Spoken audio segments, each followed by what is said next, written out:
Esta mesa de viernes con una muy importante oportunidad de escuchar a dos expertos hablar de un tema pues muy relevante que tiene que ver con el sistema penal acusatorio que, bueno, pues se echó a andar después de 8 años de un proceso en donde el Estado mexicano pues se puso ese límite, se puso ese plazo, mejor dicho, una vez que se decidió cambiar el paradigma, cambiar las estructuras fundamentales de este sistema.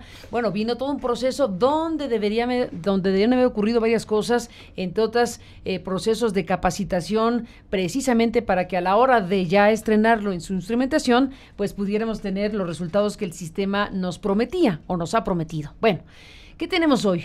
Tenemos hoy que se cumple un año, después de 8 años de proceso, se instrumenta a partir de un año, de hace un año ya, y empezamos a escuchar voces de diferentes personas, incluyendo autoridades, que empiezan a adjudicarle al diseño del sistema, no a la aplicación del sistema, sino al diseño del sistema, daños colaterales, consecuencias no previstas, efectos no calculados. Y bueno, pues entonces empezamos a escuchar voces como las de Renato Sales o las de Miguel Ángel Mancera o algunos otros que empiezan a adjudicarle al sistema lo que son resultados, desde luego no para presumirse.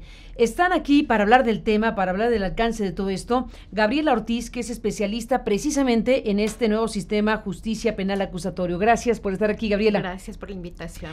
Bienvenida, gracias por estar aquí. Y está aquí el doctor Samuel González Ruiz, que es consultor internacional en materia de seguridad pública y temas de delincuencia organizada y otras cuestiones. Samuel, como en muchas ocasiones hemos platicado con él, lo presentamos, entre otras cosas, identificando que en su momento fue, digámoslo así, una especie de fundador de lo que serían las áreas especializadas de la Procuración de Justicia en materia de investigaciones en delincuencia organizada, cuando lo que hoy es la CEIDO, antes la CIEDO, era la UEDO, y tú fuiste el primer director de ese espacio público respecto a investigaciones criminales especializadas en esta materia. Gracias por estar aquí esta mañana. Gracias por la invitación, Carmen. Es como siempre un placer estar contigo. Gracias. Y debatir estos temas tan importantes. Dime, Samuel, ¿en dónde estamos parados con este debate?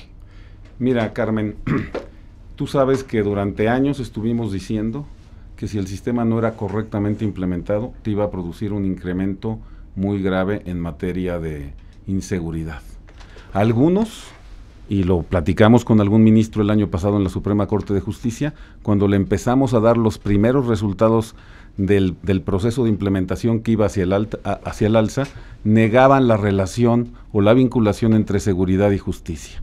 Pero hoy, hasta el propio José Ramón Cosío Díaz, ¿verdad?, el ministro de la Corte, el día de ayer, sale a reconocer que las instituciones tienen que aceptar sus culpas, ¿verdad? ¿Cuál es la culpa de cada una de las instituciones en este proceso que estamos viendo de incremento delictivo? Porque déjame decirte una cosa, Carmen. La semana pasada entraron a mi oficina a robar, ¿verdad? No es una metáfora, ¿es verdad? Es verdad. Ah, caray. En las 4 de la mañana. Esta semana entraron a la casa del señor Achar, el de Comex, ¿verdad? La semana pasada entraron a la oficina de López Dóriga. Y si tú vas viendo la presión social que se está dando en materia de robo, ¿verdad?, es una presión gigantesca. ¿Quién conoce esos datos? En primera instancia, los empresarios. Tienen tiendas en todo el país y negocios en todo el país y están viendo cómo se incrementa el nivel de robos de manera generalizada, ¿verdad? Luego tienes, obviamente, la autoridad, que está sometida a una presión muy grande porque no se han dado los resultados en la materia, ¿verdad? La asignan la responsabilidad al asunto de la prisión preventiva, como lo están tramitando los señores jueces, ¿verdad? El señor José Ramón Cosío Díaz dice: espérense tantito, ¿verdad? No me echen a mí la responsabilidad o la culpa, porque no la tienen los jueces, sino los policías o los ministerios públicos que no se prepararon de manera correcta. Entonces, ahorita en este momento tienes una asignación de culpas de manera generalizada entre los actores sociales. El resultado tú lo puedes ver, si podemos, una de las gráficas que te presento, ¿verdad?, es que, por ejemplo, en materia de homicidios, pues va para arriba de manera gigantesca, y yo te predigo, como te hemos hecho algunas predicciones mi amigo Edgardo y yo, ¿verdad? Y han sucedido, ¿verdad? Tristemente, ¿eh? La verdad que no me alegro de eso. No, hay que estar muy tristes, ¿verdad? Sí. Este año vamos a terminar con 20,000 muertos y el año próximo con 30,000 si no se corrigen los elementos centrales del modelo procesal acusatorio, ¿verdad? ¿Por qué? Porque el elemento que tiene que ver con la impunidad es un elemento central, ¿verdad? Fíjate bien, te muestro aquí, ahí tienes las tablas, ¿verdad? De estado por estado. Tú puedes ver los elementos de amarillo en cada uno de los delitos: homicidio doloso, secuestro, lesiones dolosas, extorsión. El amarillo es el aumento, ¿verdad? El blanco es la disminución. Homicidio doloso, secuestro, prácticamente en todos lesiones dolosas, ¿verdad? Extorsión, robos con violencia, delitos sexuales. Bueno, pues ahí vas viendo las tablas, ¿verdad?, que tienen que ver precisamente con el aumento. Y uno de los extremos... ¿En qué periodo? ¿De qué periodo estás hablando? Mira tú, la primera columna te habla en el caso desde junio del 2016 a mayo del 2017, ¿verdad? Y la siguiente columna te habla del año anterior, ¿verdad? Es un año calendario. Entonces tú puedes ir viendo, por ejemplo, los estados donde tienen aumentos impresionantes, como Colima, ¿verdad?, donde ya era muy alto 45 y pasó a 77.28 la tasa de homicidios por 100,000 habitantes, ¿verdad? Y puedes ver otros estados que contuvieron, ¿verdad?, pero son muy poquitos. Entonces, tú puedes ver ahí y puedes hacerte la pregunta, es la que nos hacíamos el otro día: ¿quién trabajó ahí y quién capacitó? ¿Quién gastó los recursos? ¿Y qué les dijeron a los operadores, verdad, para hacer todo este problema que tienes ahí representado? Esa tabla es una guía, ¿verdad? Esa tabla es una guía que te puede permitir generar el análisis de lo que estamos aquí, ¿cómo se llama?, señalando. Es un análisis complejo que implica muchos aspectos, ¿verdad? Pero fíjate bien, y lo digo con toda calma, tranquilidad, tú me conoces, ¿verdad?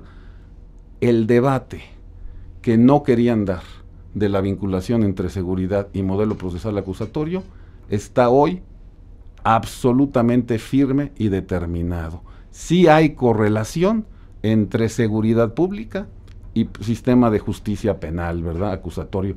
Y te voy a decir por qué. Es muy simple.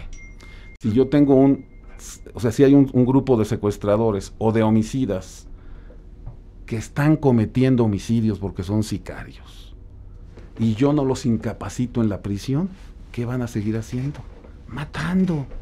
Si hay un grupo de secuestradores que siguen secuestrando y yo no los incapacito y los meto en prisión preventiva, como dice el artículo 7.2 de la Convención Americana de Derechos Humanos, ¿qué van a seguir haciendo? Secuestrando, ¿verdad? A ver, llegas al punto. Gabriela Ortiz, ¿qué dices? ¿Qué dices de lo que aquí está planteando Samuel? Ajá. Se está subrayando la correlación entre seguridad pública, que tiene estos reportes reprobatorios, ajá, y el modelo penal acusatorio. El modelo está planteándose aquí, es lo que ha ocasionado que se incrementen los crímenes. Ajá. Eso es lo que estás diciendo. Sí. No el modelo, necesariamente en todas sus fases. La instrumentación. Exacto. Ese es el punto. No, bueno, es que es diferente, porque hay quien dice que es el modelo y hay quien dice que es la instrumentación, y son cosas muy distintas. ¿Tú qué dices? ¿Es el modelo o es la instrumentación? Mira, el modelo tiene algunas fallas estructurales que hay que arreglar. Y la instrumentación ha sido terrible, ¿verdad? Bueno, terrible, vamos, ¿verdad?, al tema, Gabriela Ortiz. Bueno, primero agradecer la oportunidad de aquí poner ciertos matices a estas frases y a estos adjetivos que están muy de moda últimamente. Por ejemplo, pues de que el sistema no funciona, que el modelo no funciona, lo que precisamente ahora planteabas. Yo quisiera empezar con una metáfora para ver si más o menos queda clara como el análisis y el enfoque, porque en primera instancia creo que tenemos que ordenar la discusión respecto a este proceso y ponderar cuáles han sido las conquistas, ¿no?, como ciudadanos, y las cosas que hacen falta. Pero decir que no funciona el modelo, no funciona el sistema, en realidad no va a abonar absolutamente para nada. A ver, un segundo, Gabriela, solo un segundo. Ajá. Sí estamos de acuerdo, Samuel y Gabriela, que estamos frente a un panorama de incremento de crímenes y de delitos en México. ¿Eso sí? Sí, eso ser. Sí. Bueno, aquí lo vimos en amarillo, ¿no? Lo vimos en amarillo. Puede ser, hay que verla, hay que revisar las cifras, hay que revisar las fuentes y hay que correlacionarlo de la manera de vida con Ese el es sistema. el tema. Bueno, Ese por eso es el quería punto. partir primero Ajá. del primer Ajá. asunto. ¿Hay Ajá. o no un incremento? ¿Hay algo atípico? ¿Hay algo que generó? ¿Hay algo que tiene que explicarse? Lo que nos muestra Samuel, Ajá. pintado de amarillo, nos diría que sí, que efectivamente ha habido un incremento en todo el país de diferentes tipos de Ajá. delitos. ¿Cuál es la Esos, fuente? Yo sí. quisiera saber la fuente Sistema en este Nacional caso. de Seguridad Pública. Ok. Bueno, si esto es lo que dice la información Ujú. oficial, quiere decir que efectivamente ha habido en México un fenómeno de incremento de diferentes delitos. Hasta ahí llegamos, en eso estamos. Sí, pensemos Bueno, que ahora sí. Ujú. el tema es, ¿qué lo ha producido? ¿Qué es lo que explica una situación de esta naturaleza? Y ahí vamos. Ajá. A ver, el sistema de justicia penal, creo que era uno de los puntos que planteaba Samuel al principio, que el debate entre la seguridad y el sistema de justicia, sí hay una correlación, eso no lo podemos negar, ¿no? Pero no es el único factor, el que pueda atender o contribuir a la seguridad. O sea, eso es un tema multifactorial con muchas aristas y muy distinto a lo que es el modelo del sistema procesal. Pero vamos, como tú lo planteaste, Uh-huh. vamos a destacar las conquistas de los derechos ajá. humanos y las consecuencias no deseables, digámoslo así. Sí, perfectamente. Las conquistas. La primera, que es valiosísima y que debemos de cuidar como ciudadanos, es tener un sistema público y transparente. Es algo que no teníamos y que era algo inédito e impensable hace 15 años en México. Entonces, el hecho de poder entrar a una sala de audiencias como ciudadano y poder ver quién es el juez, quién es el fiscal y quién es el defensor, esa conquista tan básica nos ha costado más de una década como ciudadanos y como mexicanos. Y es lo que estamos defendiendo. ¿Qué es lo que está pasando con el famoso sistema, como le llaman? El centro de gravedad del sistema es esta audiencia. Y la audiencia y los estándares del nuevo sistema están poniendo en crisis estructuras institucionales que se construyeron con base a la idea de las averiguaciones previas y de un sistema escrito.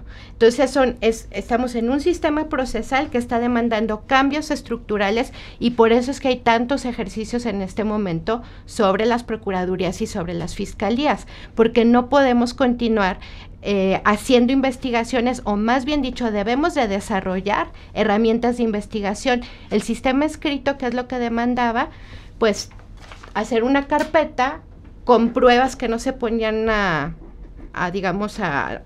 no se sujetaban a un principio de contradicción como lo plantea el nuevo sistema, y sabemos de los miles de casos que había de prefabricación de pruebas, impunidad y muchas otras cosas. Entonces, el estándar cambia y nosotros no tenemos, y es algo a nivel continental, no es algo histórico por ser un país, digamos, conquistado por España. O sea, es algo que es mucho más profundo. No desarrollamos herramientas de investigación. ¿Por qué? Porque venimos de una tradición No, pero ya inquisitiva. ahorita apelar a España ya estamos No, un poco... no. Sí. Bueno, sí, pero hay que entenderlo desde esa perspectiva. Ahora, ¿cuál es el gran reto Carmen. en este? A ver, ¿Cuál es el gran reto? Porque sí hay soluciones y no son las que se están planteando en este momento. dice Samuel, Ajá. si no se corrigen algunos Ajá. ejes del modelo penal acusatorio, la cosa se va a poner peor. Así es, se Eso va es a lo que poner estás diciendo. terrible, ¿verdad? A ver, Terrible. venga Y eso. déjame explicártelo, ¿verdad? Porque efectivamente el propio José Ramón Cosío ayer, lo está diciendo Gabriela también, ¿verdad? Dicen, hay que ver qué falló. Pues claro que hay que ver qué falló, Carmen. Y hay que ver qué falló significa... ¿Y qué falló, según tú? Bueno, ¿qué falló? No, que estaría Déjame fallando. decirte, a ver, es que no puedo entender, Carmen, cómo en el 5º año de gobierno, después de que, por ejemplo, el INACIPE formó ministerios públicos durante tanto tiempo y gastó tanto dinero, ¿verdad? Te vengan en el 5º año a gobierno a decirte que van a hacer el planteamiento de cómo cambiar la Procuraduría. Pues, ¿en qué gastaron? Carmen, los números, ¿verdad? 150 agentes del Ministerio Público que hubiera sacado el INACIPE por año, ya tendríamos 2,000 agentes del Ministerio Público federales que te cambian la situación. ¿Y qué pasó? Pues no sé, bueno, sí sé, ¿verdad? A ver si sabes, dinos qué pasó. Pues una cosa muy sencilla, ¿verdad? Pusieron a capacitar a los jueces y a los defensores y no a los fiscales para hacer las capacitaciones en el INACIPE. Se llama proceso acusatorio, Carmen. Quiere decir que debes saber cómo acusar. ¿verdad?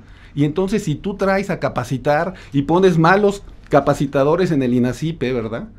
¿Qué resultado vas a hacer? Pues que no hay fiscales después de 10 años, ¿verdad? De todo este ejercicio. Y policías. Y tampoco hay policías, ¿verdad? Y luego, la corrupción en la asignación de los contratos, ¿verdad? ¿A quién pusieron a capacitar? Por eso exigimos a la Auditoría Superior de la Federación que haga una revisión de, en esos estados que tú estás viendo ahí, quiénes son los que capacitaron, quién fue a decirles, ostentándose como un profesor que sabía cómo hacer acusaciones, y mandaron a puros académicos que no tenían idea de cómo hacer una acusación, que nos expliquen cómo se hace una investigación, como la hacen los italianos, ¿verdad? Como estuvo aquí Octavio Sferlazzi, a enseñar cómo se hacen las investigaciones en materia de delincuencia organizada, cómo se hacen las investigaciones sobre secuestro. No, pusieron a sus cuates a capacitar, y ese es el resultado del proceso. Por eso en el 5º año de gobierno nos vienen a decir que ahora van a hacer una reunión entre las universidades, ¿verdad? Para proponer los cambios. Y los recursos que se gastaron son 50,000 millones de pesos, Carmen. No son 15,000 como dicen, porque 15,000 solamente entraron por parte del modelo de CETEC, ¿verdad? Pero están todos los recursos que se asignaron por parte del Sistema Nacional de Seguridad Pública. ¿Dónde están? ¿A quién contrataron? ¿A quién les dieron las comisiones, verdad? Esos son los importantes. ¿Quieres que te diga cuánto pedían algunos? Sí. 30%. Y 30% 30% de mordida. Exacto, para asignar capacitaciones. Exacto, ¿verdad? 30%, ¿y cómo sabes eso? Pues porque se sabe en el ambiente, ¿verdad? Por eso a mí nunca me asignaron, ¿verdad? Pues es muy sencillo, ¿verdad? Y llegué a saber de que en un lugar pedían hasta el 70%, ¿verdad? Tú dime. A cambio de darte el contrato de capacitación de jueces, ministerios públicos y policías. Desde luego, y estamos hablando de Veracruz, del señor Duarte, ¿verdad? Todo este sistema está hecho de esta manera, ¿verdad? Y ahora nos preguntamos por qué está fallando las cosas, ¿verdad? Gabriela Ortiz, ¿qué dices? A ver, yo creo que eso es lamentable, es sumamente lamentable. No, pero trágico, es algo más que lamentable. Es verdad, sí, es trágico, pero eso es algo muy distinto al sistema de justicia. Volvemos al punto. Es un tema de corrupción en la implementación y en los recursos que se utilizaron para capacitar a la gente. Ahora, por eso vamos a decir que el sistema no funciona y por eso se van a enarbolar, por ejemplo, estas reformas que trae CONAGO o estas reformas que por ahí se están planteando. ¿Qué quieren hacer los gobernadores? Meter a más gente a prisión preventiva. A prisión preventiva oficiosa, que hay una desinformación enorme en lo que es la prisión preventiva como primer punto. Hay un punto. Ajá. Yo creo que Samuel tiene una idea diferente por lo que dijo hace un momento. Sí. A ver, eso es una cosa. Aquí la idea que queda es con el nuevo sistema, entre comillas, todo sale libre. Sí. La puerta abierta y entonces alguien que debería estar en la cárcel, según la lógica histórica de México, lo dejan ir con mucha facilidad. Sí. A ver, explica eso. A ver. Uno es que decir que el sistema es una puerta giratoria, como dijimos el otro día en la rueda de prensa de Justicia sin Pretextos, y lo repito, no puedes tú evaluar algo que no se mide, tienes que sacar números. Entonces, yo lo primero que plantearía es que las personas que dicen que el sistema no funciona y que está haciendo puerta giratoria, que nos planteen de dónde están sacando esos números, ¿no? Por ahí Mancera, hace unos meses se pronunció que había 12,000 delincuentes sueltos por el nuevo sistema. La pregunta es, ¿bajo qué figura o bajo qué procedimiento salieron esas 12,000 personas? Porque tenemos otras cifras que están vinculadas a las medidas cautelares y a la prisión. Entonces, hay que ser en eso muy serios. ¿Por qué? ¿Por qué razón? Porque una cosa también es lo que ocurre en la realidad y otra cosa, la percepción que se está generando en la ciudadanía. Vamos a hablar de números y vamos a hablar de herramientas que tiene el sistema. El sistema tiene prisión preventiva como medida cautelar y tiene que quedar muy claro que el tener una persona en prisión preventiva es tenerla en proceso, o sea, aún no se ha determinado si esa persona cometió o no un delito. No, bueno, pues esto es que así empieza el proceso, porque el tema es si lo debes o no detener por su potencial peligroso. Claro, y por causarle daño a la víctima, por causarle daño a la sociedad, porque se va a escapar, pero ¿verdad? Quiero que porque hablemos ha cometido de números. otros delitos, ¿verdad? En este caso sí quiero que hablemos de números. A ver. Es muy distinto. Cuando hablamos de delitos, primero hay que pensar en qué delitos estamos procesando. A ver, secuestro, extorsión, robo, asesinato. Los que están ahí, los más graves. Bueno, los más graves. Esos son los que se deben de ir a prisión preventiva o los que se tienen que ponderar en este seguimiento o bajo esta vía. ¿Y ahora, qué ocurre en la práctica?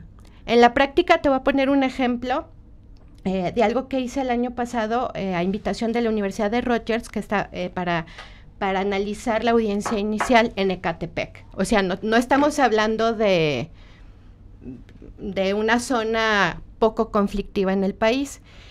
Hicimos un monitoreo sobre qué ocurría en las audiencias iniciales, es decir, a quiénes estaba deteniendo el sistema y a quiénes está procesando el sistema. Y esto lo tenemos con números respaldado también de INEGI. Todos los casos que se procesan a nivel federal y la mayoría a nivel estatal son casos de detenciones en flagrancia, que significa que son personas que son detenidas en la calle, por lo general cometiendo robos, asaltando o no sabemos en qué condiciones la policía los detuvo, lo cual está bien. Pero de estos casos que estuvimos monitoreando, el 98%, 98 de 100 eran robos menores a 100 pesos o a 200, alrededor de 200 pesos, digámoslo así, en lo cual el Ministerio Público decía que las personas lo habían cometido con violencia y por eso estas personas estaban procesadas bajo prisión preventiva oficiosa. Entonces está bien y esa gente se tiene que castigar, pero queremos ver, lo que queremos ver procesándose en el sistema de justicia penal son estructuras delincuenciales y personas que realmente están cometiendo delitos graves. O sea, ahí es cuando entramos en el tema de que si engordamos, digamos, y si engruesamos la gente que está en prisión, porque es distinto un caso que el otro. Samuel Mira, González. Carmen, Samuel González. nuestro sistema está construido, y te lo voy a explicar, A ver, venga. sobre un sistema... A ver, eso, el ABC. Uh-huh. Está construido como este sistema. Bueno, a ver. O sea, no quiero ser teórico, ¿verdad? Pero yo me refería a un No, pero sí puntito. didáctico. A ver, en este momento, didáctico. ¿Cómo está funcionando este sistema? Se comete un delito y el primero que entra en acción es el policía. Sí. Mira, en todos lados del mundo, ¿verdad? La flagrancia es digamos, el método más habitual por el cual se procesa a una persona. Pero eso no es investigar, perdón, no es investigar. No. En todos lados del mundo, incluyendo en Inglaterra y en Estados Unidos, la flagrancia representa entre el 85 y el 95% de todos los casos que se procesan. O sea, este asunto... Entre el 85 y el 95, ándale, ¿verdad? Okay. Yo acabo de estar de nuevo, tú sabes que yo fui invitado por el gobierno de Francia en el 95 para estar 6 meses ahí, y ahora que estuve la semana antepasada en París, ¿verdad? Me volví a pasar por la Cámara 23, ¿verdad? La Cámara 23 juzga las compariciones inmediatas, nuestro juicio abreviado, ¿verdad? Para decírtelo de una manera. Y vi en 3 horas 12 sentenciados, Sentenciado, 12 sentenciados. En Francia sentencian entre 48 y 72 horas a las personas que cometen delitos en flagrancia. Pues eso es buenísimo, ¿no? Pues claro, el 50%. Digo, buenísimo por la eficacia del sistema, pues. ¿Y por qué es muy importante, verdad? Porque de ahí el juez, que ya tiene todos los datos, puede determinar, esta persona se va 6 meses, por ejemplo, en prisión firme, ¿verdad? Y 18 meses en prisión bajo sursis, es decir, libertad condicionada después, ¿verdad? Ya lo sabe la persona. Es así la eficiencia, ¿verdad? Tú eres sentenciado de 24 a 48 horas después de cometer el delito en el 50% de los casos. Son los juicios, ¿verdad?, que duran, o sea, que son rápidos, ¿verdad?, por esta parte. Por la flagrancia. Claro. ¿Qué presupone el sistema? Presupone que una policía que no miente, ¿verdad?, presupone una policía que hace bien su trabajo, un fiscal que está ahí, y la gente acepta la responsabilidad. Fíjate bien, juicio abreviado mexicano. Sale el licenciado Rommel, ¿verdad?, de la Procuraduría General de la República, a decir que obtuvo 2,000 sentencias de juicio abreviado, ¿verdad? Si tú divides esas 2,000 sentencias de juicio abreviado de la PGR entre el número de personas que trabajan en la PGR, significa que necesitaste 7 personas trabajando 1 año para obtener una sentencia de juicio abreviado. Esos son los datos. Y te apuesto, Carmen, ¿verdad?, que si yo les abro y como se los vamos a exigir ahora, ¿verdad?, tanto al Poder Judicial Federal como a la propia Procuraduría General de la República, que nos entreguen los datos, ¿verdad? Porque ese sistema tiene una trampa que ahorita te voy a explicar. Fíjate bien, está basado sobre la mínima, ¿verdad? Es decir, cuando aceptas un juicio abreviado te van a poner la mínima de la pena, de la máxima, tú sabes, puede ser de 8 a 20 años, por ejemplo, el homicidio simple, ¿verdad? Te van a poner la mínima y te van a reducir una tercera parte, ¿ok? Sin embargo, el sistema tiene todos los elementos que se pueden dar en el nuevo sistema procesal acusatorio, más los antiguos, porque tú tienes una conmutación automática de pena de 4 o 5 años en los modelos. Es decir, básicamente, todo delito, ¿verdad?, que tiene menos de 6 años de prisión en la mínima, están saliendo todo mundos absueltos, no absueltos, pero condenados si tú quieres, ¿verdad?, por ese sistema, pero no tocan un día de prisión en la cárcel. Si yo abro esas sentencias, ¿verdad?, tú vas a ver que la impunidad absoluta de este país es legal al 70%, más la que ella hablaba, que es la impunidad fáctica, ¿verdad? Esto no está revisado, eso es lo que te está incrementando todos estos elementos, y te dicen, ¿verdad?, fíjate bien, puede ser incluso prácticamente homicidio simple en ciertos estados, cuando la conmutación es más de 5 años, ¿verdad? Y la pena por el homicidio simple es de menos de 8 años, que hay algunos estados que lo pueden tener, ¿verdad? ¿Eso qué quiere decir? Que estás permitiendo en el sistema de manera automática el que no se sancione en la realidad a ninguna persona en el primer delito, ¿verdad? Eso es lo que significa este sistema. En el primer delito. Claro, eso es lo que significa en el sistema, ¿verdad? ¿Por qué? Porque te van a dar una sentencia donde no te fijaron, independientemente prácticamente de lo que hayas hecho, ningún día de prisión, ¿ok? Entonces, este es el problema, ¿verdad?, de los cálculos que no están hechos en el sistema, ¿ok? El problema que te estoy comentando y de los ajustes que se requieren hacer. Gabriela. Ajá, gracias. A ver, pensemos que el sistema es como un hospital, ¿no? El proceso penal como se planteó en el Código Nacional. No es lo mismo que una persona entre emergencias por una enfermedad del estómago, un dolor de cabeza, que alguien que requiera terapia intensiva. Y esto venimos diciendo desde hace más de 10 años, que las conductas delictivas y los niveles de lesividad de cada conducta son distintos. Insisto, no es lo mismo que te roben el celular, te lo saquen de la bolsa, a un caso de secuestro, de delincuencia organizada. Eso es obvio. Ok, ¿a qué punto voy? A que los casos que señala Samuel, que supuestamente que no pasan y que pueden cometer un delito y que van a ser impunes, no es cierto que funcione de esta manera, y así es como le están planteando incluso también desde la CONAGO.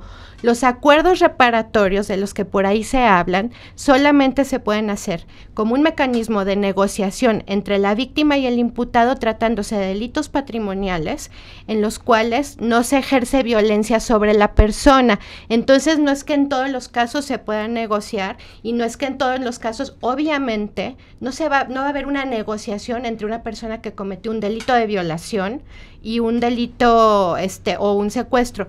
No, legalmente, o como lo establece el código, ¿pero no te es. ¿Referías a eso? ¿A las negociaciones? No sé me refería a la totalidad de los delitos, ¿verdad? Sí. A una impunidad, fíjate bien lo que yo te estoy hablando, una impunidad legal absoluta, en el sentido de que no vas a pisar la cárcel en el 70% de los delitos graves, por ese elemento de complementariedad entre el modelo procesal anterior, ¿verdad?, que tenía esto que se llama conmutación automática de pena, cuando eres primo delincuente y tienes menos de 4, o sea, y te dan pena de 4 o 5 años. Si tú calculas esos 4 o 5 años, ¿verdad?, y lo relacionas con el 30% que te puede reducir el juez en la mínima, quiere decir que tu delito tiene que estar sentenciado entre 6 y 7 años, tiene que tener en la mínima de 6 a 7 años para que te puedan realmente imponer una pena, porque ese es el resultado del elemento, ¿verdad? Entonces, fíjate bien, nos hablan de estas 2,000 sentencias, pero no nos las muestran,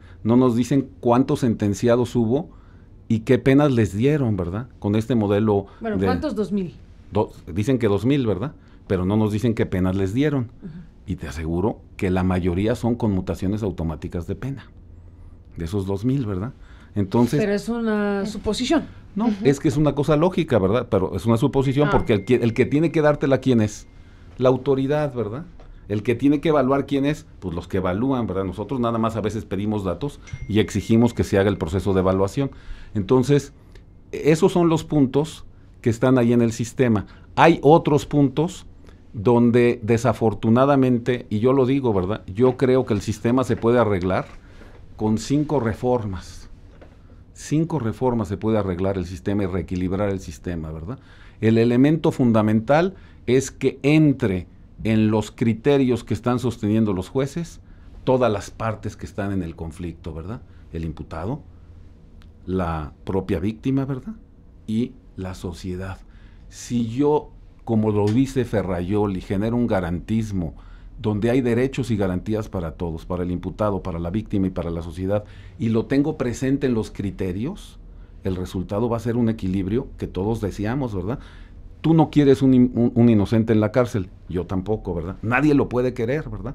A pesar de que sabemos que algunos policías corruptos y algunos ministerios públicos corruptos, pero también algunos jueces corruptos, ¿verdad?, han sentenciado a personas que manifiestamente saben que no cometieron el delito, ¿verdad? Pero bueno, esa es una... Pero eso ocurre en este sistema o en otro sistema, y eso es otra cosa. Esa es una conducta que no hay sistema que lo soporte. Pero no hay, claro, ¿verdad? Y pero otro... Aquí estamos hablando del sistema, del modelo. Aquí hablemos del modelo. Del modelo. Ajá. Del modelo. A ver, sí creo que el tema didáctico es importante porque, como dijimos hace un momento, este es un cambio de paradigma penal judicial en México que le costó 8 años al país. Dices, Samuel, no 15,000, sino 50,000 millones de pesos que tenían que haberse utilizado en capacitar, en establecer los cuerpos de policía, la capacitación judicial del Ministerio Público, de los policías, poner lugares para la oralidad, etcétera, etcétera. Todo eso que se supone México tenía que haber construido en 8 años, está a prueba de hace un año para acá. Se estrenó hace un año y hoy estamos evaluando si funciona o no funciona o qué cosas están pasando al tener este nuevo sistema para enfrentar y para establecer las penas por delitos de todo tipo. Yo digo que lo didáctico sirve. ¿Cómo funciona el asunto? A ver, así de básico. Desde que tienen una persona. Sí, exacto. Alguien extorsiona a alguien, o alguien mata a alguien, o alguien secuestra a alguien. ¿Qué empieza a suceder? ¿Cómo funciona?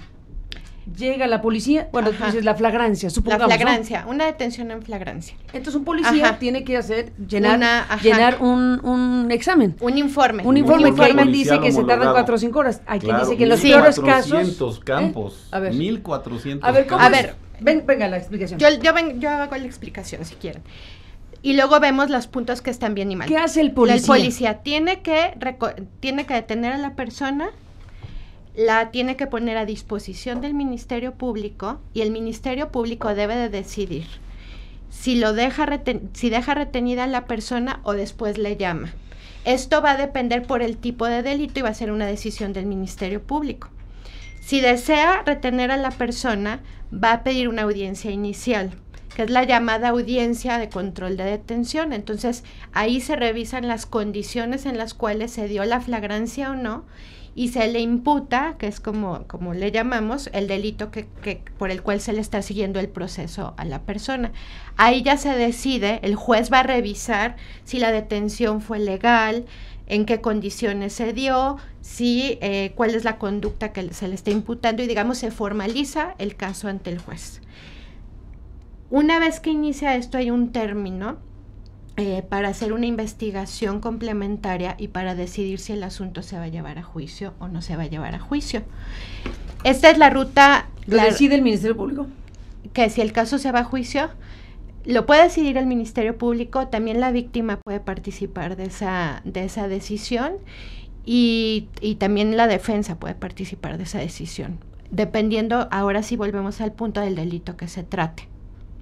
¿La víctima puede decidir si se va o no a juicio? Sí, porque puede aportar pruebas, Carmen. Sí, puede aportar pruebas, pero también, como yo te comentaba hace un momento, si es un caso donde alguien sacó el celular de mi bolsa, supongamos, se identifica a la persona y la persona dice, ¿sabes qué? Bueno, sí, lo cometí, la regué, etcétera, etcétera, te pago el celular y demás, quizá a mí como ciudadana no me interesa irme a juicio. Sí. ¿No? O sea, digo, la verdad es que no hay bronca, que me paguen el celular y ya se acaba. Sí. En esos casos es de la figura que hablaba hace un momento, son las las denominadas acuerdos reparatorios. Son los acuerdos reparatorios en los cuales, decíamos, en este tipo de delitos se considera desde el modelo que no deben de estar obstruyendo ni demandando recursos que deben de ser utilizados para los casos que se deberían de ir a juicio. ¿Como qué casos? Secuestros, extorsiones, violación, etcétera, etcétera. Entonces, así es como en términos generales funciona o debe de funcionar el sistema. ¿Qué tiene que pasar para que alguien quede o no en prisión preventiva? Ese es un tema súper importante. Primer punto, nosotros en nuestro sistema constitucional tenemos un catálogo de delitos que son inexcarcelables. ¿Qué significa? Que si en esta audiencia inicial que comenté hace un momento el Ministerio Público invoca o inicia tu proceso por uno de esos delitos, te vas en automático a la cárcel, sin que se haya comprobado el delito. No sé si me explica desde este punto de vista. A ver, explícate más. Ok. En los delitos de secuestro, violación, homicidio doloso, trata y algunos otros que están en el catálogo, las personas por las cuales se inicia el proceso penal son enviadas en directo a prisión preventiva. Hay que entender, aquí sí es importante definir ciertas cosas. Uno, la prisión preventiva en general es una medida cautelar, no es un castigo. Es una medida que toma el proceso para tener una persona privada de la libertad y asegurar que esté presente en el proceso. Te voy a poner un ejemplo muy claro, ¿no? Caso de gobernadores. Tenemos muy claro que los gobernadores han intentado escaparse, algunos y demás. Bueno, pongamos el ejemplo de Duarte, así en lo concreto. Es un caso donde evidentemente sabemos que él va a tener la conducta procesal de quererse fugar, porque flagrantemente lo vimos en los medios, ¿no? Lo detuvieron en Guatemala. Independientemente del delito que se le impute, nosotros estamos entendiendo aquí que hay que aplicarle esta medida cautelar para asegurar que esté presente en el proceso. Este es un primer punto. Un segundo punto, prisión. Pero ser gobernador no está tipificado. No, pero, a ver, pero se puede. O sea, si es gobernador, entonces hay que detenerlo. No. Es que yo aquí sí quiero que se matice el comentario. Sí, pero que se matice el comentario, porque eso se alega en la audiencia. O sea, cuando tú le dices al juez, oiga, esta persona tiene los recursos, tiene tales empresas, bla, bla, bla, tiene la posibilidad de fugarse. No es lo mismo un ama de casa, no es lo mismo un trabajador, no es lo mismo una persona que tiene arraigo en la ciudad. Y eso es lo que se debe de ponderar en las audiencias. Pero insisto, la prisión preventiva debe de entenderse como una medida cautelar y entender también que el Código Nacional tiene 13 medidas más, que son de ir a firmar, el brazalete electrónico, hay toda una serie de posibilidades para que caso por caso se pueda revisar en qué condiciones la persona va a seguir el proceso penal. Hay estándares interamericanos muy claros que dice, si tú vas a procesar a una persona penalmente, tienes que asegurar, o más bien tienes que acreditar que en esa persona hay riesgo de fuga o riesgo de obstaculización en el proceso. Si no lo hay, y eso hay muchos casos a nivel interamericano, que nos dice, si no hay ese tipo de riesgo, tú no tienes por qué privar de la libertad de la persona, porque el daño social que vas a generar va a ser mayor que el propio delito. Carmen. Entonces, perdón, nada más un punto y ya. Entonces, aquí el tema es que quieren meter, por ejemplo, en estas nuevas reformas y todo esto de que está pululando en ciertas instancias, se habla de meter más delitos al catálogo de delitos graves o de prisión preventiva oficiosa. Aquí la pregunta es, si se quiere generar una sensación de que el sistema está funcionando por meter a más gente a la cárcel, o por qué razón, ¿no? Cuando nosotros estamos apostándole a la construcción de unas estructuras totalmente distintas, como las unidades de seguimiento de medidas cautelares que no se han construido, por ejemplo, a nivel federal. Carmen, bueno, Samuel. Mira, hago un pequeño comentario a lo que dijo Gabriela, ¿verdad? Fíjate bien, artículo 7.2 de la Convención, 7.1 de la Convención Americana. Todo el mundo tiene derecho a la libertad y a la seguridad personal, les dice la Convención Americana. Hay momentos, Carmen, en que mi libertad está contra tu seguridad, ¿verdad? ¿Y qué momentos son esos? Cuando yo soy un delincuente organizado y te quiero secuestrar. En ese momento, mi libertad está contra tu seguridad. Por eso el artículo 7.2 de la Convención dice con toda precisión, la libertad personal solo puede limitarse en las causas y las condiciones que señalan las constituciones y las leyes, ¿verdad? Causas y condiciones, ¿verdad? Entonces, una de las causas para limitar la libertad personal de una persona está, según el artículo 19 constitucional, en la amenaza sobre la víctima, los testigos y la sociedad. Y otras... Eso debe estar contemplado en el marco legal existente. Desde luego, claro. Que está contemplado en ya. el artículo 19, ¿verdad? Sí, claro. Y otro, pero fíjate bien el asunto, ¿verdad? Porque ese es el punto. Una cosa es lo que construimos en la realidad, en la idealidad, ¿verdad? En el papel, ¿verdad? Y otra cosa es cómo funcionan algunas instituciones.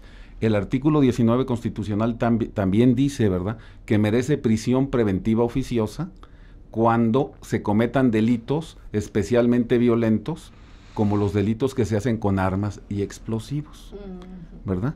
Hay prisión preventiva oficiosa. ¿Quién la debe determinar por oficio según la Constitución? El juez, ¿verdad? Y tú vas a ver una serie de resoluciones.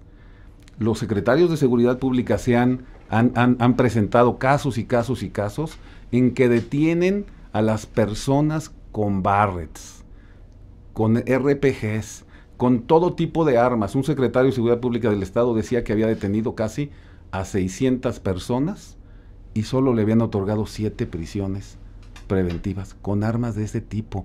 Yo te hago una pregunta, si tú fueras ¿algo juez, así está pasando? Sí, claro que sí. A ver, va de nuevo este caso. A ver, va de este caso. ¿Por qué? Perdón que repite este dato que dio, ¿quién? Un secretario de Seguridad Pública de un estado, ¿verdad? Alrededor de la Ciudad de México. ¿Pero de cuál estado? Puebla, ¿verdad? ¿De Puebla? 600 casos en 2 años y medio, ¿verdad? En donde agarró a personas con armas, agarró a personas con RPGs, con AK-47. ¿Y cuál es el resultado del proceso? Que solo en 7 le dieron prisión preventiva oficiosa. ¿Y por qué? Porque los jueces fueron enseñados con la ideología hipergarantista que enseña, ¿verdad?, que dice que la libertad de la persona está sobre la seguridad de todos, ¿verdad? Si tú, eso dice... Bueno, ¿es una interpretación? No. ¿Así El artículo 4 del Código Chihuahua, 5 del Código Zacatecas, te dice todo debe ser interpretado a favor del imputado. Si tú metes como principio lógico... Pero esos códigos ya no están vigentes. Por eso, no están vigentes, pero es lo que siguen enseñando. Mira, Carmen. No. A ver, no, pero Carmen. A ver, si mezclamos una cosa con la otra, no funciona. No. A ver, este caso, tú el dices... de las armas. Tú dices, el secretario de Seguridad Pública de Puebla... Sí, y lo mismo dijo... Declaró que esto. había detenido a 600 casos con armas, con barretas, con cosas con RPGs, con Barretts de 50 y que de esos milímetros, 600 casos, solo 7 pudo llevarlos a la cárcel por un modelo que tú llamas hipergarantista. Claro, por lo que le enseñaron a los jueces, cómo le enseñaron a los jueces a razonar. Déjame decirte cómo funciona ese asunto. Fíjate bien, ¿verdad? Ese es un primer elemento en el que el sistema está fallando. Y ese sí es el sistema, ¿verdad? Porque somos humanos. Yo te pregunto, Carmen. No, Samuel, pero si lo ponemos en todos somos humanos. A ver, Carmen, pues sí, todos somos humanos. Acaba de darse una pero no me digas eso, no puede ser la argumentación de somos humanos. Somos humanos, fíjate bien, acaba de darse Juro que lo somos, pero no es por ahí. Acaba de darse una resolución en Sinaloa, ¿verdad? Sí. Donde en el mismo sentido detienen a varias personas con RPGs, con granadas, etcétera, etcétera, etcétera. Resolución del juez. Asegura y confisca las armas, ¿verdad? Pero deja en libertad a las personas. ¿Y eso es culpa del modelo nuevo penal acusatorio? No, eso es culpa de la realidad, Carmen, si me permites. No, es que debatimos el modelo. No, es que la realidad... a ver, la realidad es una cosa, ¿verdad?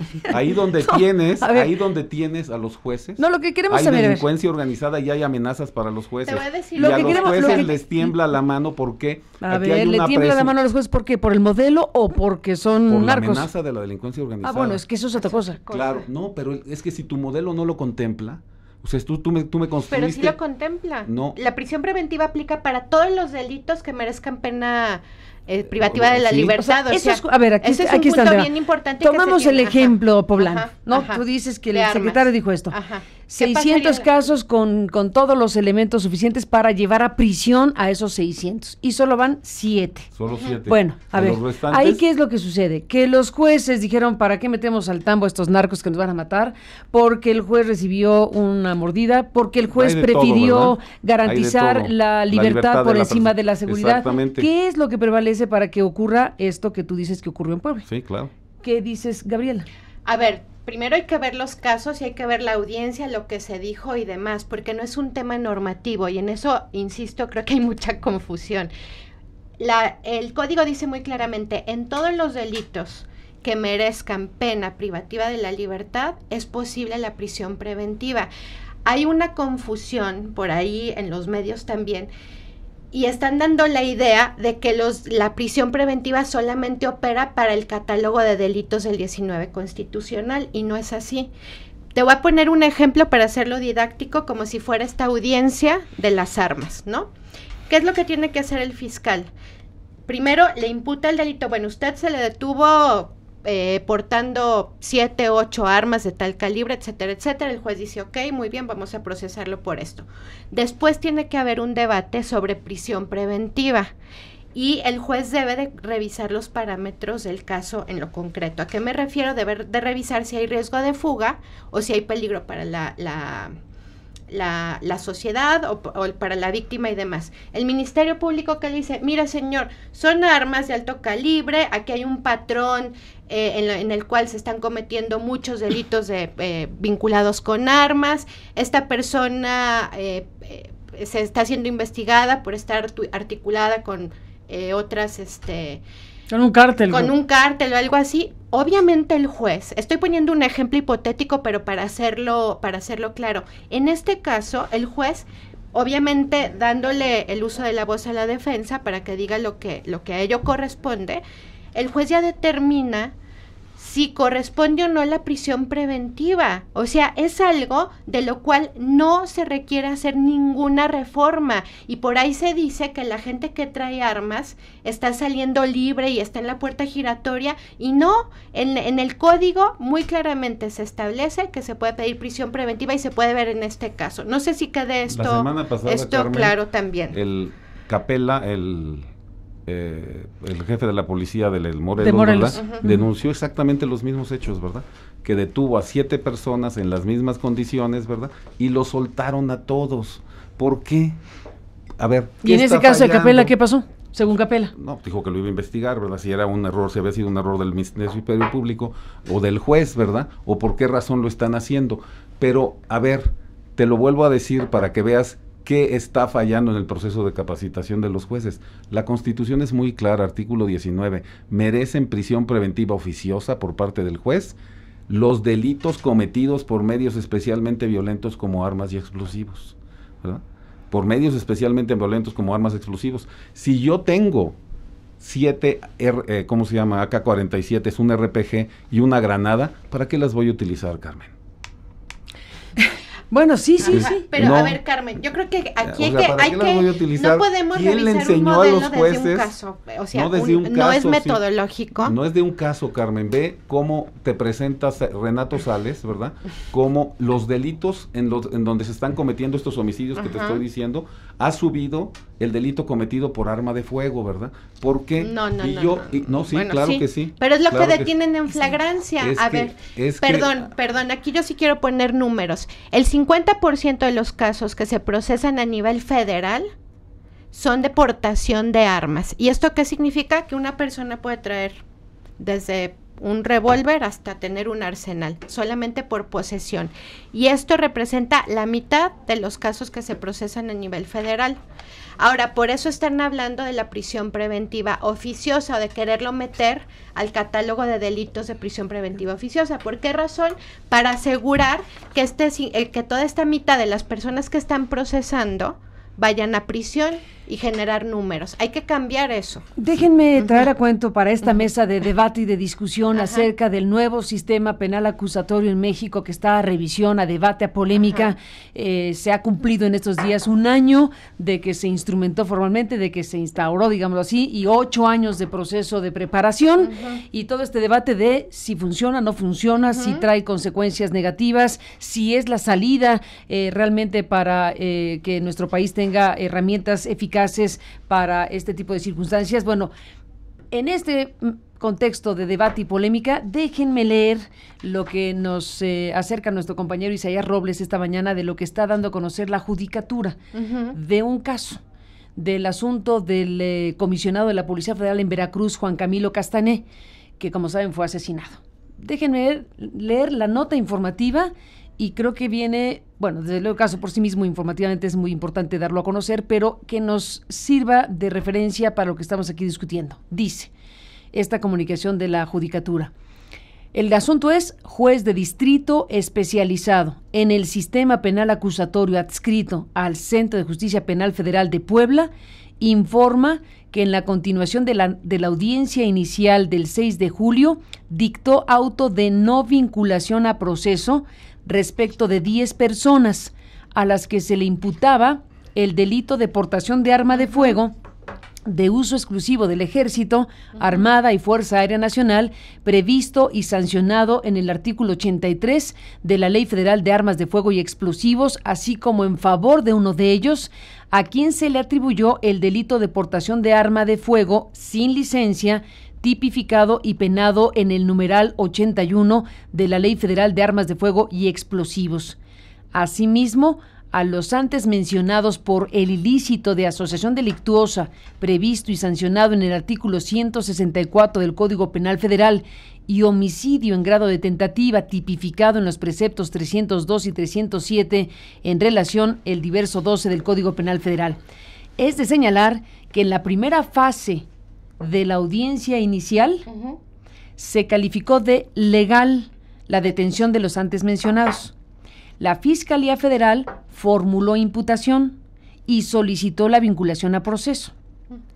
Al haberse acogido los imputados al plazo constitucional para resolver su situación jurídica en la continuación de la audiencia inicial, se dictó auto de no vinculación a proceso sin efectos de sobreseimiento a favor de la totalidad de los imputados, por advertirse que lo narrado por los elementos aprensores en la puesta a disposición se encontraba en oposición a diversos datos de prueba que se describieron en la propia audiencia, los cuales se concluyó permitían determinar, para efectos de esa etapa procesal, que los hechos que motivaron la intromisión a un inmueble y la posterior detención de los imputados no ocurrieron en la forma descrita por los aprensores. Tal determinación no tiene efectos de sobreseimiento, por lo que la representación social está en posibilidad de continuar la investigación.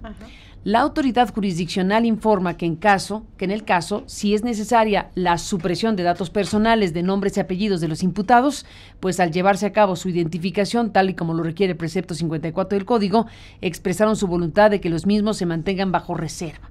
Bueno, Gabriela, ¿qué nos dice esto? ¿Cuál sería como la el tema aquí es, estamos hablando de que en el sistema penal acusatorio se dicta auto de no vinculación a proceso a 10 personas y decreta su libertad sin efectos de sobreseimiento. Bueno, ¿qué tenemos aquí? Es el caso del asesinato del comisionado de la Policía Federal en Veracruz, ni más ni menos, un caso de altísimo impacto. Un caso de alto impacto, el asesinato de Juan Camilo Castañé Velasco, y entonces aquí tenemos a 10 personas que son imputadas del delito de portación de arma de fuego de uso exclusivo del Ejército, etcétera, etcétera, que en este caso se anuncia que se dicta un auto de no vinculación a proceso a las 10 personas y decreta su libertad sin efectos de sobreseimiento. ¿Qué significa? Lo que significa es que el Ministerio Público de la audiencia inicial no llevó elementos suficientes para que se iniciara el proceso penal. Bueno, dice aquí que más bien estaban en oposición a los datos de prueba distintos, es decir, que lo que se explicó respecto a la detención no corresponde con lo que después se pudo probar. Ajá. Sí. Y el que sea con efectos de no sobreseimiento significa que puede seguir investigando el fiscal. O sea, no es que el caso se terminó, sino que puede continuar investigando. Y quedan en libertad, que ese es el tema. Exacto. En este momento de lo que estamos debatiendo es... Quedaron en Claro. libertad. Pero Carmen, déjame decirte una cosa. Voy a la estructura, ¿verdad? Y eso sí es parte de los errores en la estructura de la construcción del código. Nosotros tenemos unos jueces que son esquizofrénicos, ¿verdad? Y te lo digo porque el sistema los vuelve esquizofrénicos. Déjame explicarte. En los Estados Unidos, en Europa, ¿verdad? En Italia, en Francia, ¿verdad? El juez que ve la parte de la investigación y que recopila los datos, tiene una carpeta de investigación. Ve los datos. Y solamente el jurado o el juez que decide, en el caso, en cada uno de estos países, ¿verdad? No ve los datos. Nosotros generamos un juez esquizofrénico porque ve cómo es teatral, ¿verdad? Parece que está hablándole a un jurado que no existe, porque además no estamos en esa fase de la decisión, y sin embargo le exigimos a los jueces que no vean la carpeta de investigación. ¿Okay? Yo apoyo que no vean la carpeta de investigación los jueces de juicio. Y el sistema que construimos, este sistema esquizofrénico, se lo prohíbe al juez de las audiencias iniciales, ¿verdad? De la audiencia inicial y de la audiencia intermedia, al juez de control. Eso está rompiendo el esquema, ¿verdad? Porque una persona tiene que explicarle un caso sin estar viendo los detalles. En Italia existe una carpeta especial para el debate, ¿verdad?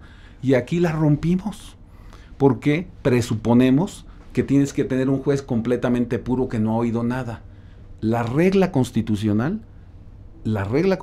es que no debe estar contaminado en el juicio, no en las audiencias anteriores al juicio, ¿verdad? Esa es una propuesta concreta, ¿verdad? Tenemos que quitarle la esquizofrenia a nuestro modelo procesal, porque si no le quitas la esquizofrenia al modelo procesal van a seguir pasando esas cosas. El juez oyó datos, ¿verdad? Que no contrastan. Yo desconozco el caso y no estoy ahí, ¿verdad? Pero si yo quiero saber qué pasó, tengo que ver cuáles son las pruebas aportadas por la defensa, por la víctima y por la acusación, ¿verdad? Tengo que verlas. Y sin embargo no las ven, porque presuponen que en un debate va a salir la verdad. Eso no pasa. Esa es una de las estructuras, eso es uno de los elementos que tenemos que romper absolutamente, porque de lo contrario va a seguir pasando eso. Queremos jueces que después de ver todos los elementos que están en la carpeta, te puedan determinar eso, ¿verdad? Y no pensar que porque se equivocó un ministerio público o porque hubo contradicción de algún elemento que no está viendo el juez, lo suelta de esta manera. Yo desconozco si el asunto fue efectivamente como lo está sosteniendo el juez de juicio oral allá, lo desconozco, ¿verdad? Lo desconozco. Sin embargo, sí te puedo decir, esa parte del diseño de nuestro modelo procesal acusatorio, y ese es un error en el diseño, ¿verdad? Sí es algo que se tiene que cambiar. Es uno de los puntos que nosotros proponemos. Otro punto que nosotros proponemos, y es muy claro, Carmen, fíjate bien, el control de la detención como lo tenemos, ¿verdad? El modelo de control de detención como lo tenemos, como que quedó generado en el código y que puso Carlos Ríos para ponerle en el código, para ponerle los nombres concretos a las personas, ¿verdad? El juez te lo vuelve abogado de la defensa, ¿verdad? Fíjate bien, tú estás aquí teniendo un rol de árbitro, ¿verdad? Con tu profesionalismo que te caracteriza, eres un árbitro en el debate entre Gabriela y tu servidor, ¿verdad? Estás teniendo un rol de árbitro. Si yo a ti te nombro juez de control y te digo tienes que controlar la detención, ¿de qué cosa? De todo, ¿verdad? No de lo que te dice el abogado de la defensa. Tú te vas a sustituir en el propio abogado de la defensa. Ese es un error estructural que tiene nuestro código también, ¿verdad? Y hay otros errores estructurales que tiene el código. Uno de los elementos más importantes que nosotros hemos destacado es que los sistemas de justicia en todo el mundo trabajan obteniendo prueba de todos, ¿verdad? Incluyendo del imputado. Una prueba que es obtenida sin tortura, sin incomunicación, sin intimidación, como lo dice la Constitución, un dato de prueba, una prueba, tiene que poder ser utilizada contra la persona. ¿Por qué? Porque no lo prohíbe nada en la Convención Americana ni en la Constitución, y sin embargo hay un elemento que lo bloquea en este hipergarantismo que hemos venido denunciando todos estos años, ¿verdad? Pues ahí está el debate abierto. Entramos en la parte final. Sé que nos podríamos tomar mucho más tiempo y deberemos hacerlo. Desde luego, en este momento cerramos esta mesa, este debate y esta discusión. ¿Con qué se despiden? ¿Qué ideas cada uno de ustedes quieren dejar en el público, en quienes han sido amables y han seguido esta transmisión en vivo? ¿Qué querrían destacar cada uno de ustedes sobre lo que está pasando en este momento en México? Gabriela Ortiz, ¿cómo te despides? Bueno, agradeciendo nuevamente la invitación y el espacio. Primero que el modelo procesal es el correcto, por lo que dije en un inicio. Es decir, es una gran conquista de organizaciones de la sociedad civil involucradas con instituciones de gobierno y que hemos hecho transparente por lo menos el sistema. Ese es un primer punto. Otro es no retroceder al modelo. No retroceder, sino transformar y seguir trabajando en cuestiones que son urgentes, como que policía, sistemas de control, capacitación. Hay toda una serie de aristas en las cuales también ya se está trabajando. Hay que entender que es un sistema que viene a desestructurar una tradición procesal de muchísimos años. Entonces, después de un año ya decir que no funciona me parece bastante injusto. Hay que hacer evaluaciones con números y ya hay evaluaciones muy claras en muchos espacios de sociedad civil y de instituciones de gobierno, y en todo caso hay que ponernos a revisar y ver en qué cosas se tienen que ir mejorando, se tiene que ir transformando y demás. Pero decir que no funciona el modelo es muy vago, es muy ambiguo y no nos sirve de nada, no nos ayuda a construir ni ciudadanía ni democracia, y hay que participar, informarnos. Hay muchos espacios, yo lo digo porque también soy de sociedad civil, hay muchos espacios. Ahora salimos bajo el hashtag de justicia sin pretextos para decir, espérenos, estamos trabajando, denos chance. Hay cosas que son muy valiosas en las cuales queremos avanzar, y hay otras cosas que no vamos a permitir o que no queremos hacer ceder como conquistas de derechos de la ciudadanía. Insisto, el hecho de tener audiencias públicas ha sido un cambio histórico y hay que apostar a la consolidación del sistema adversarial. Doctor González Ruiz, ¿con qué te despides? Carmen, mira, déjame decirte que llevamos desde 2004 platicando tú y yo sobre este asunto. Van 12 años. En estos 12 años hemos visto errores terribles, ¿verdad? Como el que se cometió en Chihuahua, como el que se cometió en Durango, como el que al inicio se cometió en Morelos, ¿verdad? Y otros elementos en donde la estructura del modelo procesal acusatorio, como se implementó con este hipergarantismo, te generaron miles de muertos, ¿verdad? En el caso particular de Chihuahua, por ejemplo, aumentaste de 400 a 4,000 el número de muertos entre el 2008 y el 2010. No fue hasta que equilibraron el modelo como se redujo en un 90% el número de homicidios en Chihuahua, ¿verdad? Hoy está aumentando desafortunadamente. Entonces, hay personas que cometieron esos errores, que trabajaron en la comisión de esos errores, ¿verdad? Y hoy las vuelven a contratar para encargarle los resultados del proceso. Yo te pregunto, Carmen, si ya se equivocaron así, si ya cometieron esos errores, si provocaron incluso que mataran a sus propios hermanos con estos elementos que tienen que ver con el modelo de implementación, ¿por qué creemos que esas personas que siguen trabajando y a las cuales le siguen encargando el asunto de los modelos te van a producir otro resultado? Si ya demostraron que esos resultados los han producido ahí, precisamente por el desequilibrio que tiene el modelo en el sistema hipergarantista. Y me voy a referir con nombres y apellidos, ¿verdad? Y se los digo, como se los he dicho, en todos los foros que me invitan a participar. Carlos Ríos, Miguel Sarre, José Ramón Cosío Díaz, son ustedes responsables también del número de homicidios que está sucediendo en este país. Porque su modelo hipergarantista no funciona. Se los digo, ¿verdad? Porque yo soy un académico y respondo por todas las acciones que he hecho, ¿verdad? Es muy fuerte esta declaración, no, Samuel. Es así, ¿verdad? Nos están sometiendo a un experimento social con el asunto hipergarantista donde no les importan los muertos. Por eso salió ayer José Ramón a decir lo que dijo, ¿verdad? Y además nos dijo que nos va a recetar más medicina negativa y que tenemos que aguantar. No, José Ramón, no tenemos que aguantar, ¿verdad? Porque tú has desequilibrado el modelo de justicia de este país, José Ramón, con tus decisiones. Perdón, ¿verdad? ¿puedo hacer un comentario? Yo creo que es importante en todo caso escuchar a esas personas. Salió ayer José hay Ramón que escucharlos, a hablar, ¿verdad? Hay que invitarlos a que claro, expliquen ¿verdad? todo caso, Claro, ¿verdad? Pero José Ramón ha hecho un proceso, de desequilibrio estructural en el modelo de justicia, ¿verdad? Y se pone en su comisión de ministro de la Corte para justificarlo, ¿verdad? Nosotros no le tenemos miedo a José Ramón. Fíjate bien, Carmen, hace un mes José Ramón propuso que no hubiera prisión preventiva para los menores de edad, ¿verdad? Para los niños y adolescentes. Y salimos a decirle, como le repetimos, José Ramón, ibas a crear el ejército de sicarios jóvenes más grandes de este país y del mundo, ¿verdad? Por tus decisiones.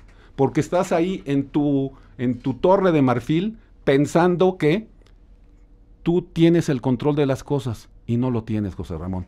Y por eso te lo digo, ¿verdad? Igual que a Sarre, igual que a Carlos Ríos. Han producido miles de muertos por sus experimentos fracasados, ¿ok? Y no los vamos a dejar, ¿ok? Por eso estamos saliendo a combatirlos. Qué fuerte, Samuel González Ruiz. Bueno, creo que no hay mucho que agregar porque lo que queda aquí es la polémica abierta. Evidentemente esta mesa no iba a resolver los grandes asuntos en un debate tan profundo, pero cierras de una manera muy fuerte, Samuel, identificando responsabilidades gravísimas con porque estos nombres y apellidos. Carmen, y que les vayan a explicar a las madres de los niños que murieron en Chihuahua, ¿verdad? Que era preferible que estén en la tumba a que estén en la cárcel, ¿verdad? Que se los vayan a explicar.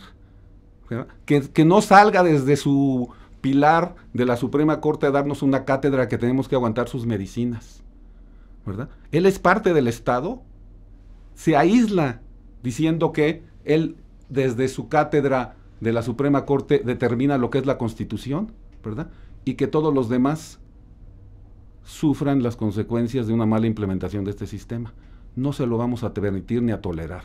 Y por eso se los digo desde este micrófono y los reto a que tenga un debate conmigo, porque ya lo ha tenido incluso de manera personal. Pues está abierto el micrófono al ministro José Ramón Cosío, desde luego, y a Samuel González Ruiz con esta declaración tan fuerte, porque estás adjudicando responsabilidades gravísimas, señalando que es un experimento social, así lo explicaste. Así es y eso es lo que estás diciendo social. De una cosa tan grave. Bueno, pues el debate está abierto. Estamos necesitados de discutir con seriedad, con información, con datos que nos permitan saber si el sistema funciona o no funciona, si lo que funciona, si lo que no está funcionando tiene que ver con el diseño del sistema o con la instrumentación del sistema o qué demonios sucede, y si efectivamente, tal como lo planteaste, Samuel, al principio, este incremento mostrado en los números que presentaste de delitos en México está correlacionado directamente con el propio modelo de acusación del sistema penal acusatorio en nuestro país. Todo esto es lo que tenemos que seguir discutiendo y analizando, sobre todo para tener la película clara de qué es lo que sí, de qué es lo que no y de qué se tiene que hacer, porque estamos hablando de las cosas más trascendentes para una sociedad, más trascendentes como la seguridad no puede haber, más trascendente como la justicia no puede haber, y eso es justamente lo que está hoy a la mesa. Esta mesa se termina, no por falta de ganas, sino porque, bueno, vamos a darle espacio a otras informaciones importantes, pero dejamos abierta la discusión y el reto que lanzas, Samuel, al ministro José Ramón Cosío a un debate. Si está de acuerdo José Ramón Cosío en un debate aquí, desde luego este es un micrófono abierto para discutir este tema tan trascendente y tan importante. Tu señalamiento es brutal, para decirlo claro. Así es. Brutal. Así y bueno, veremos si el ministro tiene respuesta al respecto, y si la tiene y se anima y decide participar de una discusión, que ojalá que lo haga, pues estamos organizándolo próximamente. Gracias, Gabriela Ortiz, por estar aquí esta mañana. No, al contrario, muchas gracias. A ti, gracias, Gabriela. Gracias, Samuel.